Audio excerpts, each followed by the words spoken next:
দক্ষিণ America football শ্রেষ্ঠত্বের লড়াই কোপা আমেরিকার রেকর্ড ঘোষণা করেছে ব্রাজিল। কোপা আমেরিকায় বেশ কিছু চমক রেখেছে ব্রাজিল কোচ, তার মাঝে কিছু হতাশাও রেখেছেন দর্শকদের জন্য তিনি। Neymar junior, Casemiro, Antony, Jesus সহ অনেক প্লেয়ার রাখেনি দলে ফিরেছেন ব্রাজিলের দলের বিশ্বস্ত গোলকিপার অ্যালিসন ও অ্যান্ডারসন। শক্ত ডিফেন্স লাইন ঘোষণা করেছে, যার মাঝে আছেন মার্টিনেজ, ডানিলোর মতো খেলোয়াড়রা। ফিল্ডারদের মধ্যে ইংলিশ প্রিমিয়ার লিগ থেকে নিয়েছেন তিনি বেশিরভাগ। মার্টিনেলি, বুনো গোমেরেজ, পাকুয়েতা সহ অনেক বেশ কিছু প্লেয়ার নিয়েছেন তিনি। ব্রাজিল দলের আক্রমণ ভাগের প্রাণভোকর নেইমার জুনিয়রকে ছাড়া দল ঘোষণা করেছেন তিনি। নেইমার ছাড়া দলে জায়গা পায়নি জেসুস ও রিচার্লিসন। লাইনে আছে ভিনিসিয়াস জুনিয়র, রদ্রিগো, এন্ডিকের মতো খেলোয়াড়রা। রাইট উইঙ্গার রাফিনাকেও দলে রেখেছেন তিনি। বার্সেলোনাতে খুব ভালো পারফর্ম করার কারণে দলে জায়গা পেয়েছেন তিনি। নতুন কোচের অধীনে কোপা আমেরিকা খেলতে যাবে ব্রাজিল দল। কোপা আমেরিকা খেলার আগে বেশ কিছু প্রীতি ম্যাচ খেলবে ব্রাজিল দল।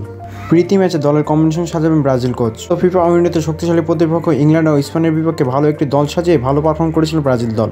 তো কোপা আমেরিকাতে বিশ্বস্ত এই কোচের উপর ভরসা রেখেছে ব্রাজিল ফুটবল ফেডারেশন।